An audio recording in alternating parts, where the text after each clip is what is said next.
नमस्कार, स्वागत है आपका संवाद 365 देख रहे हैं आप। आपके साथ मैं हूं दिग्विजय सिंह चौहान। उत्तराखंड की जिन 5 बड़ी खबरों पर हम नजर डालने वाले हैं, सबसे पहले नजर डालते हैं उनकी सुर्खियों पर। यूपी के लखीमपुर खीरी में किसानों के साथ हुई घटना के बाद उत्तराखंड में भी आक्रोश। उधम सिंह नगर में किसानों ने जगह जगह पर किया विरोध प्रदर्शन। 31 मार्च 2022 तक किसी भी भर्ती परीक्षा में नहीं लगेगी फीस, सीएम की घोषणा पर शासनादेश जारी। सीएम के आश्वासन और देर रात डीजीपी की मुलाकात के बाद पुलिसकर्मियों के परिजनों का धरना हुआ खत्म। त्रिशूल पर्वतारोहण के दौरान हिमस्खलन की चपेट में आए 4 जवानों के शव हुए बरामद। पतंजलि योगपीठ में शिक्षण संस्थान की 5वीं मंजिल से कूदकर साध्वी ने की आत्महत्या।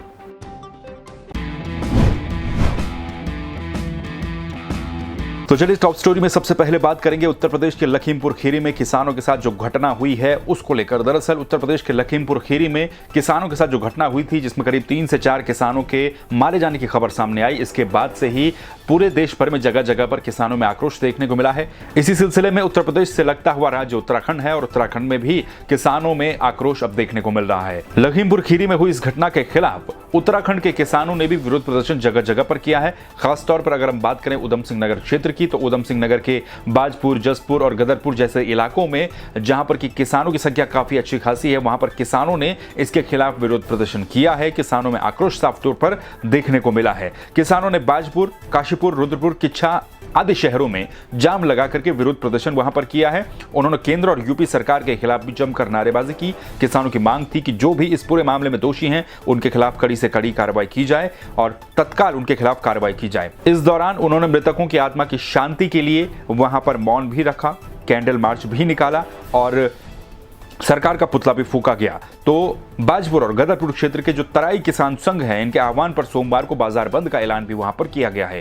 वहीं दूसरी तरफ अगर आप बात करें तो बाजपुर में गदरपुर हाईवे के किनारे गुरुद्वारे के सामने किसान एकत्रित हुए, जहां पर भारी संख्या में किसानों का जमावड़ा इसके बाद लग गया। जबकि लखीमपुर खीरी में यह घटना सामने आई उसके बाद, और यहां पर भी करीब 200 से 250 किसान मौके पर पहुंचे। किसानों ने यहां पर भी जाम लगाया, सड़क पर बैठ करके धरना प्रदर्शन किया, जमकर नारेबाजी की और ये कहा कि आगे जो भी अब किसानों की रणनीति होगी उसके हिसाब से काम किया जाएगा, उसके हिसाब से आगे की प्लानिंग तय की जाएगी। लेकिन इस घटना के बाद अलग अलग जगहों पर अब रिएक्शन इसका देखने को मिल रहा है। किसानों के अंदर काफी आक्रोश है। जिस तरह से लखीमपुर खीरी में जो बीजेपी के वहां से सांसद है, केंद्रीय राज्य मंत्री भी हैं, उनके बेटे के ऊपर जिस तरह के आरोप लगे कि उन्होंने गाड़ी से ही 3-4 किसानों को कुचलने की कोशिश की है, जिसमें कि 3 से 4 किसानों की मौत भी हुई है। कुछ किसान इसमें घायल भी बताए जा रहे हैं। हालांकि दूसरे पक्ष के भी वहां पर कुछ लोगों की मौत की खबरें सामने आई है। लेकिन बहरहाल उत्तर प्रदेश के लखीमपुर खीरी जिले में जिस तरह की कंडीशन है, जिस तरह की स्थिति है, तो वहां पर तो टेंशन बनी हुई ही है। लेकिन बाकी जगहों पर भी अब इसका असर देखने को मिल रहा है। किसान अपने अपने स्तर पर जगह जगह पर इसका विरोध कर रहे हैं। चलिए बात कर लेते हैं उत्तराखंड में मुख्यमंत्री की घोषणा के बाद हुए शासनादेश की। दरअसल उत्तराखंड के मुख्यमंत्री पुष्कर सिंह धामी ने कुछ दिन पहले यह घोषणा की थी कि आने वाली 31 मार्च 2022 तक उत्तराखंड में जितनी भी प्रतियोगी परीक्षाएं होंगी, उन प्रतियोगी परीक्षाओं में किसी से भी फीस नहीं ली जाएगी। मुख्यमंत्री की इस घोषणा के बाद इसका शासनादेश भी जारी हो गया है। तो आगामी 31 मार्च 2022 तक निकलने वाली सभी भर्ती प्रक्रिया में जो आवेदन में फीस लगती है, वो फीस अब नहीं लगेगी, यानी कि निःशुल्क फॉर्म भरे जाएंगे। मुख्यमंत्री की इस घोषणा के बाद इसका शासनादेश जारी हो गया है और कोविड-19 से रोजगार और अर्थव्यवस्था पर पड़े प्रतिकूल प्रभाव को ध्यान में रखते हुए मुख्यमंत्री पुष्कर सिंह धामी ने घोषणा की थी और मुख्यमंत्री की इस घोषणा के क्रम में ही इसका शासनादेश भी जारी हो चुका है। तो इसमें जो उत्तराखंड लोक सेवा आयोग है या फिर उत्तराखंड अधीनस्थ चयन आयोग है, उत्तराखंड प्राथमिक शिक्षा परिषद है, उत्तराखंड चिकित्सा चयन बोर्ड है या फिर जो अन्य चयन संस्थाएं हैं, उनके जो फॉर्म होंगे उसमें फीस नहीं लगेगी।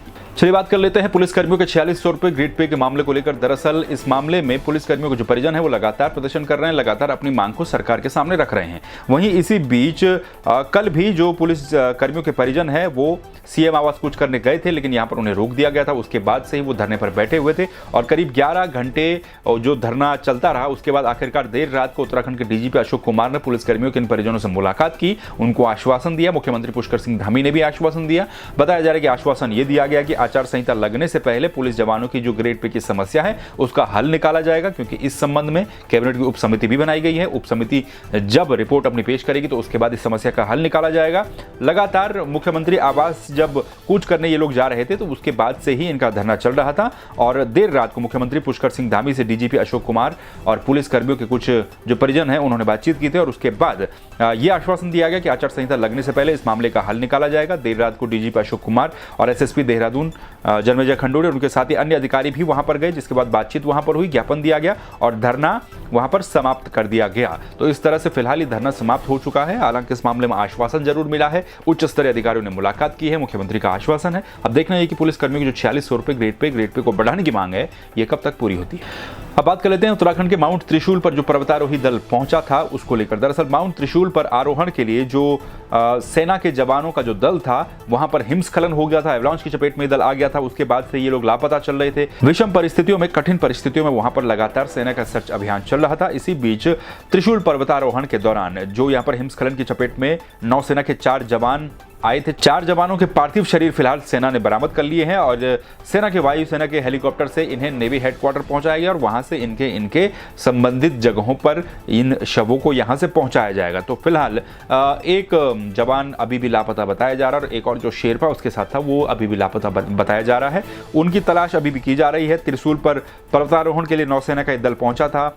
हिमस्खलन की चपेट में ये लोग आ गए थे। शुक्रवार से ही जो लापता जवान थे उनकी तलाश में रेस्क्यू ऑपरेशन वहां पर लगातार चल रहा था और इस रेस्क्यू ऑपरेशन में भारतीय सेना की तरफ से 4 जवानों को रेस्क्यू कर लिया गया। उनके शव बरामद कर लिए गए और उसके बाद उनके शवों को हेडक्वार्टर भेज दिया गया है। वहां से जब शव बरामद हुए तो सबसे पहले जोशीमठ इनको लाया गया। जोशीमठ के सामुदायिक स्वास्थ्य केंद्र में पोस्टमार्टम इनका किया गया और उसके बाद आर्मी के सुपुर्द इन्हें कर दिया गया। हेलीपैड पर इन्हें भावभीनी श्रद्धांजलि भी वहां पर दी गई और एक अभी भी जो जवान हैं उनके पार्थिव शरीर को अभी भी लापता बताया जा रहा है। वहीं हरिद्वार के बहादुराबाद थाना क्षेत्र में पतंजलि जो योगपीठ है, पतंजलि योगपीठ का ही शिक्षण संस्थान है वैदिक कन्या गुरुकुल। इस वैदिक कन्या गुरुकुल में अध्यापन करने वाली और वहां पर पढ़ने वाली, जो कि दोनों कामों के साथ में करती थी, एक साध्वी ने आत्महत्या कर ली है।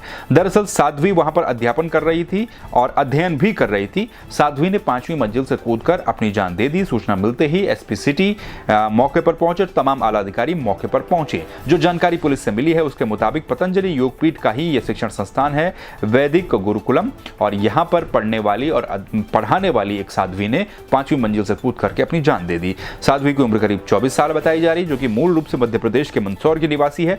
ये यहाँ पर 2018 में आई थी। 2018 से पतंजलि योगपीठ में रह रही थी और इस गुरुकुल में यहाँ पर पढ़ाई भी कर रही थी और पढ़ा भी रही थी। रविवार सुबह को 11 बजे इस साध्वी ने 5वीं मंजिल से कूद करके अपनी जान दे दी। फिलहाल एक सुसाइड नोट भी पुलिस के द्वारा बरामद किया गया है, लेकिन सुसाइड नोट में जो बातें हैं वो समझ से परे अभी फिलहाल पुलिस की नजर आ रही, इसलिए अभी ये क्लियर नहीं हो पा रहा है कि सुसाइड आखिर क्यों किया गया, क्योंकि सुसाइड नोट में धर्म कर्म जैसी बातें लिखी हुई हैं। तो इससे अभी फिलहाल साफ तौर पर, स्पष्ट तौर पर संकेत ये नहीं मिल रहे कि क्यों साध्वी ने आत्महत्या की।